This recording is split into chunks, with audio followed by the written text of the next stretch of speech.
इससे पहले वाले लेक्चर में हमने बुद्ध के जीवन परिचय के बारे में जाना था।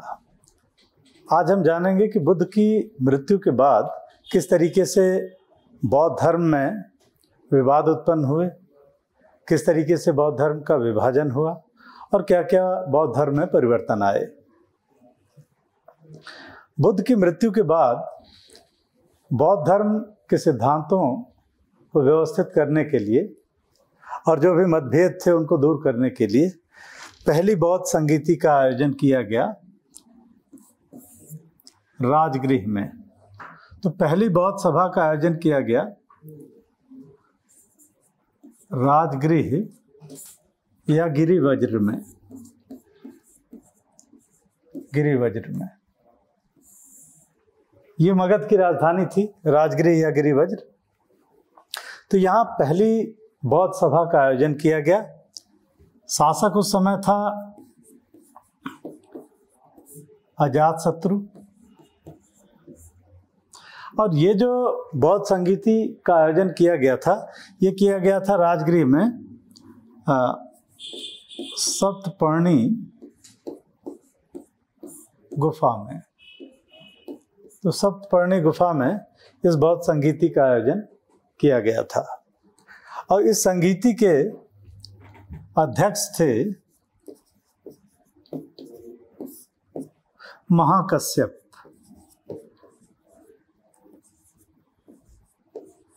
महाकश्यप और इसी बौद्ध संगीति में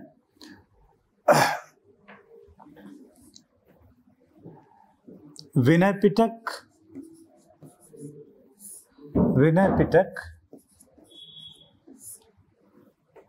और सुत्त पिटक की रचना हुई। तो विनय पिटक और सुत्त पिटक की रचना हुई। तो इस तरीके से ये पहली बौद्ध संगीति हुई थी राजगृह या गिरिवज्र में। अजातशत्रु इस समय शासक था और ये सप्तपर्णी गुफा में हुई थी और इसके अध्यक्ष थे महाकश्यप। और विनय पिटक और सुत्त पिटक की इस बौद्ध संगीति में रचना हुई।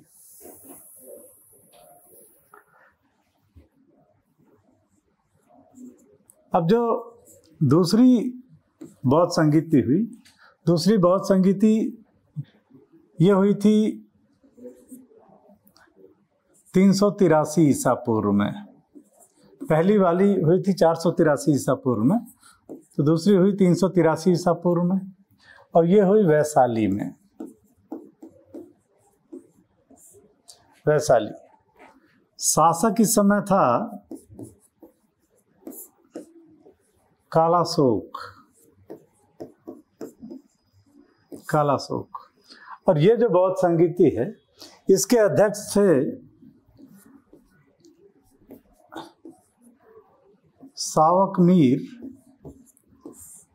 या सुब्बकानी। तो सावक मीर या सुब्बकानी थे और यही जो बौद्ध संगीति है इसमें थोड़ा विवाद उत्पन्न हो गया बौद्धों में और यहाँ बौद्ध धर्म दो भागों में बट गया। महासंधिक जो थोड़ा परिवर्तनों के साथ जिन्होंने बौद्ध धर्म को स्वीकार किया और दूसरे थे स्थवीर। तो इस तरीके से बौद्ध धर्म दो भागों में यहाँ बट गया। तीसरी बौद्ध संगीति का आयोजन हुआ था अशोक के समय 250 ईसा पूर्व में। तो तीसरी बौद्ध संगीति जो है 250 ईसा पूर्व में इसका आयोजन हुआ पाटलिपुत्र में।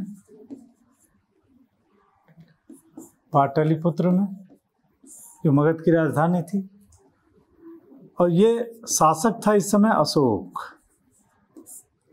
और इस संगीति के अध्यक्ष थे मोगलीपुत्र तिस्य। तो मोगलीपुत्र तिस्य इस संगीति के अध्यक्ष थे। इसी बौद्ध संगीति में अभिधम्म पिटक की रचना हुई। अभिधम्म पिटक की रचना हुई इस बौद्ध संगीति में अशोक ने संघ भेद करने वालों को चेतावनी भी दी थी, और इस बौद्ध संगीति में जो अस्थावीर थे उनका बोलबाला रहा। चौथी बौद्ध संगीति का जो आयोजन किया गया, तो चौथी बौद्ध संगीति जो है, इसका आयोजन किया था पहली शताब्दी ईस्वी में। ये हुई थी कश्मीर के कुंडलवन में। कुंडलवन, कुछ लोग जालंधर भी कहते हैं, कुछ इतिहासकार, कि ये बौद्ध संगीति जालंधर में हुई थी। और ये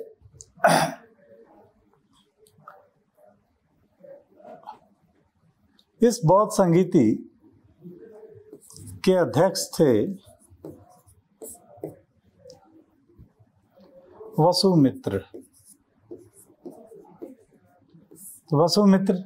और उपाध्यक्ष थे इसके अश्वघोष। ये जो बौद्ध संगीति है, इसी में बौद्ध धर्म दो भागों में बट गया, महायान और हीनयान। तो महायान और हीनयान में बट गया बौद्ध धर्म। और महायान के तहत अब बुद्ध की मूर्ति बनाकर पूजा की जाने लगी। हीनयान जो थे वो बुद्ध के प्रतीकों की पूजा करते थे। तो इस तरीके से बौद्ध धर्म यहाँ पर बट गया। हालांकि कनिष्क के समय तक बौद्ध धर्म में 18 संप्रदाय हो चुके थे, 18 शाखाएं हो चुकी थी। तो यहाँ बौद्ध धर्म बट गया। और यहीं इसी बौद्ध संगीति में अश्वघोष ने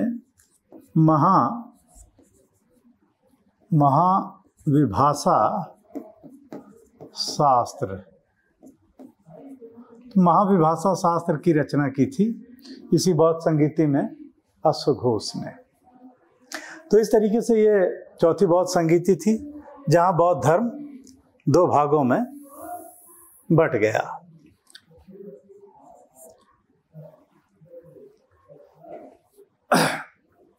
बाद में बौद्ध धर्म में और भी विभाजन हुए। जैसे हीनयान जो है, हीनयान बट गया वैभाषिक और सौत्रांतिक में।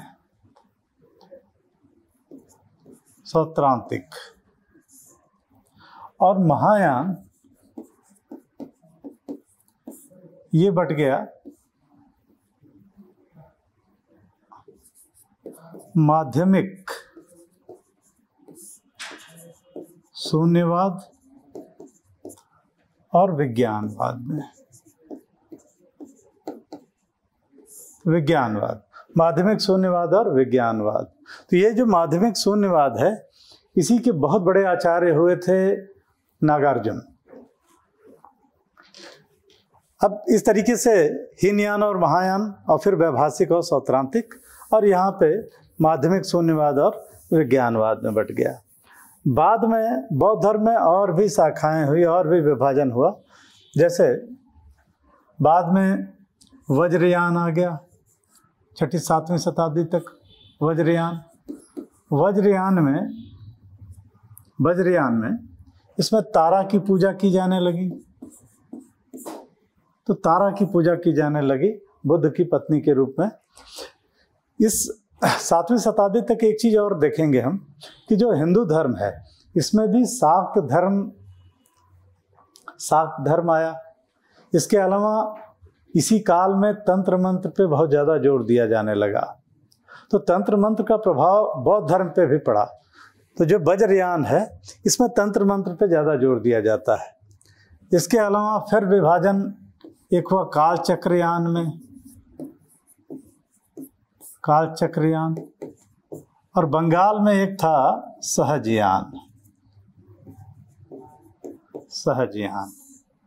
तो इस तरीके से बौद्ध धर्म का विभाजन हो गया जो है, कई जो है शाखाएं इसकी हो गई।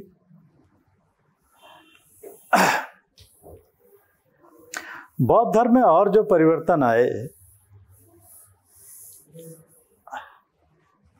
बौद्ध धर्म में पहली शताब्दी ईसा पूर्व से ही बौद्ध धर्म में मूर्ति पूजा की शुरुआत हुई। तो मूर्ति पूजा की शुरुआत हो गई और महायान के तहत बुद्ध की मूर्ति बनाकर पूजा की जाने लगी। बुद्ध की जो मूर्ति बनी पहली बार, तो वो बनी मथुरा कला में। तो मथुरा कला में हालांकि सबसे पहले महावीर स्वामी की मूर्ति बनी थी। तो मथुरा कला और दूसरा गांधार कला।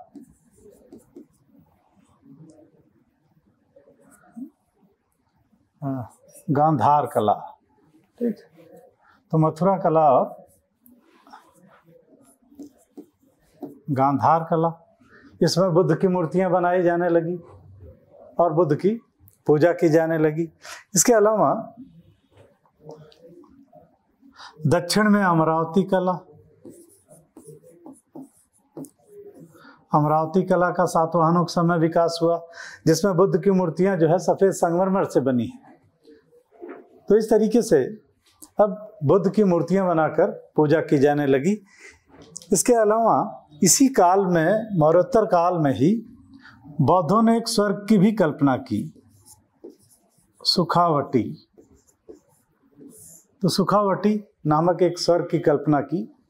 तो ये जो सारे परिवर्तन आए वो मौर्योत्तर काल में इसलिए आए कि मौर्योत्तर काल में लगभग सारे धर्मों में परिवर्तन आ रहा है, क्योंकि इस काल में बड़ी संख्या में विदेशियों के आक्रमण हुए, और विदेशियों के आक्रमण हुए तो हर धर्म विदेशियों को अपनी तरफ आकर्षित करना चाहता था, और इसके कारण जरूरी था कि हर धर्म सरल पूजा पद्धति पेश करे।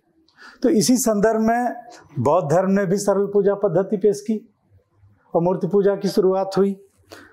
जैन धर्म ने भी सरल पूजा पद्धति पेश की, और ब्राह्मण धर्म ने भी यहाँ पे अपने आप में काफ़ी परिवर्तन किया और सरल पूजा पद्धति पेश की, ताकि विदेशी जो है इन धर्मों को अपनाएं। तो विदेशियों ने अपनाया भी था, बड़े पैमाने पे बौद्ध धर्म अपनाया, ब्राह्मण धर्म को अपनाया। तो ये जो है ये परिवर्तन आए जो मौर्योत्तर काल में थे। अब बुद्ध जो है, बुद्ध अपने प्रवचन जो देते थे वो पाली भाषा में देते थे, ठीक। तो पाली भाषा में, लेकिन इनके ग्रंथ बाद में जो है ये संस्कृत में हो गए।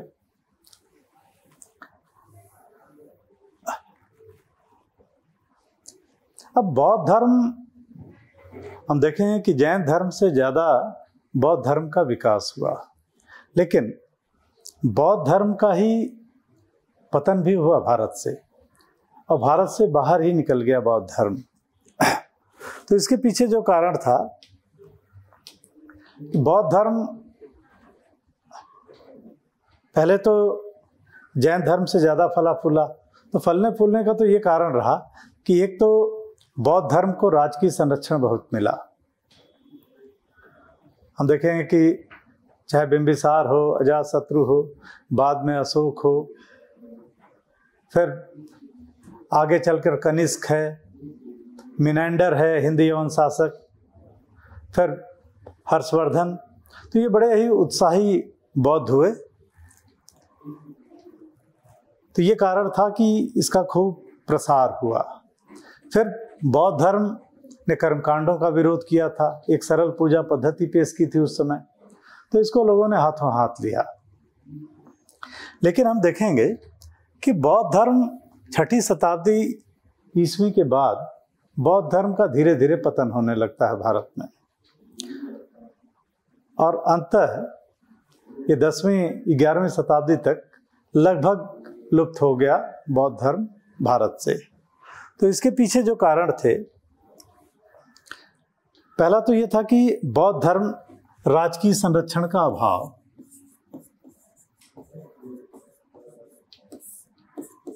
राजकीय संरक्षण का अभाव, बौद्ध धर्म ये राजकीय संरक्षण पर निर्भर था, मठवासी धर्म था। राजा लोग अगर इसका खर्च देते थे तो अपना ये मठवासी धर्म चलता रहता। लेकिन हर्षवर्धन के बाद कोई इस तरीके का शासक नहीं हुआ जिसने बौद्ध धर्म को संरक्षण दिया हो। तो एक तो ये कारण था। दूसरा,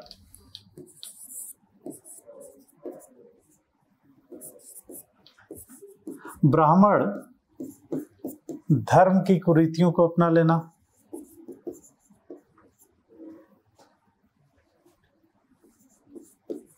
कुरीतियों को अपना लेना। ब्राह्मण धर्म के खिलाफ आया था बौद्ध धर्म और इसने एक सरल पूजा पद्धति पेश की थी। लेकिन बाद में बौद्ध धर्म ने भी ब्राह्मण धर्म की जटिलताओं को अपना लिया, कुरीतियों को अपना लिया, तो लोग फिर से ब्राह्मण धर्म की तरफ आकर्षित हो गए। फिर ब्राह्मण धर्म का उत्थान 7वीं शताब्दी के बाद हम देखेंगे कि ब्राह्मण धर्म का एक बार फिर से उत्थान हुआ और शंकराचार्य, कुमारिल भट्ट, इन लोगों ने बौद्धों को शास्त्रार्थ में पराजित किया और इस तरीके से फिर से ब्राह्मण धर्म की पद प्रतिष्ठा को कायम कर दिया। कुमारिल ने तो कहा जाता है कि कुमारिल खुद बौद्ध बन के और बौद्ध मठ में शामिल हुए, दीक्षा ली इन्होंने और इन्होंने बौद्धों से तर्कशास्त्र सीखा और वहीं से पढ़ा और इसके बाद फिर इन्होंने बौद्धों को शास्त्रार्थ में पराजित किया। और यही कारण था कि जब शंकराचार्य कुमारिल भट्ट के पास गए ज्ञान लेने, तो कुमारिल भट्ट चिता में जलने वाले थे। तो उन्होंने पूछा भी शंकराचार्य ने कि आप क्यों जो है इस तरीके से चिता में अपने आप को समर्पित कर रहे हैं। तो इन्होंने ये कहा कि गुरु से छल नहीं किया जाता और हमने बौद्ध ब्राह्मण धर्म का पुनरुत्थान के लिए हमने बौद्धों को शास्त्रार्थ में पराजित किया, लेकिन बौद्धों को शास्त्रार्थ में पराजित करने के लिए हमने बौद्ध मठ में ही शिक्षा ली, क्योंकि बौद्धों को ही तर्कशास्त्र की जानकारी है, तो उन्हीं से शिक्षा ली। तो बौद्ध ही हमारे गुरु हैं और इसी धर्म के पतन का हम कारण बन रहे हैं। तो इसलिए इस पाप के हम भागी हैं, इसलिए हम मृत्यु को वर्ण कर रहे हैं। तो इस तरीके से ये जो ब्राह्मण धर्म का पुनरुत्थान हुआ। इसके अलावा बौद्ध मठ जो है, बौद्ध मठ अय्यासी के अड्डे बन गए थे। बौद्धों का चारित्रिक पतन,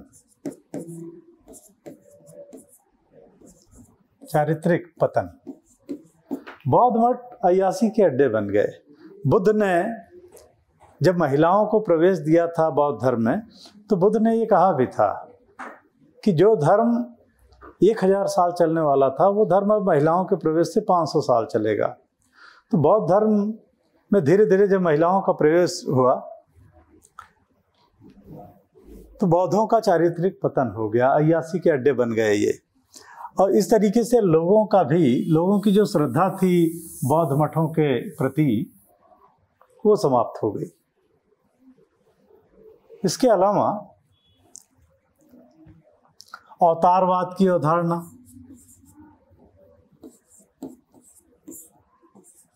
अवतारवाद, ब्राह्मण धर्म में विष्णु के कई अवतार गिना दिए गए, तो 9 अवतार गिनाए गए। बाद में बुद्ध को भी विष्णु का 10वां अवतार घोषित कर दिया गया और इस तरीके से कहीं ना कहीं ब्राह्मण धर्म ने बौद्ध धर्म को आच्छादित कर लिया। तो यह अवतारवाद की अवधारणा भी एक कारण रही।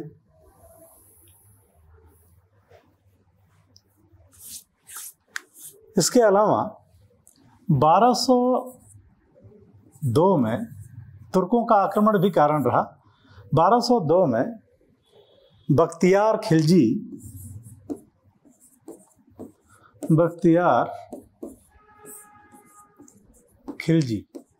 ये कुतुबुद्दीन ऐबक का गुलाम था। तो बख्तियार खिलजी ने बंगाल पे आक्रमण किया। तो जब ये बंगाल पे आक्रमण करने के लिए जा रहा था तो रास्ते में नालंदा विश्वविद्यालय पड़ा। इसने नालंदा विश्वविद्यालय पे आक्रमण कर दिया। इसको लगा कोई किला है और पूरा विश्वविद्यालय को तहस नहस कर दिया इसने। और जो बौद्ध थे, बहुत बड़ी संख्या में बौद्धों को मौत के घाट उतार दिया। बहुत सारे बौद्ध तिब्बत की तरफ भाग गए, बहुत सारों ने इस्लाम स्वीकार कर लिया। तो इस तरीके से बौद्ध धर्म के पतन में अंतिम कील का काम किया बख्तियार खिलजी के आक्रमण ने। लेकिन बौद्ध धर्म का पतन तो हो गया भारत से, लेकिन ये अंतर्राष्ट्रीय धर्म बन गया और ये पूरा फैल गया जो है भारत के बाहर। तो भारत में तो लुप्त हो गया, लेकिन हम देखेंगे श्रीलंका, दक्षिण पूर्व एशिया, कोरिया, जापान, चीन, इन सारे देशों में बौद्ध धर्म का प्रचार प्रसार हो गया। तो ये जो बौद्ध धर्म के पतन के कारण रहे।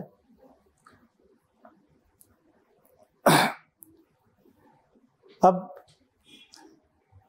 बुद्ध की शिक्षाओं के बारे में हम जानेंगे, जो कि इस लेक्चर के अगले पार्ट में हम जानेंगे।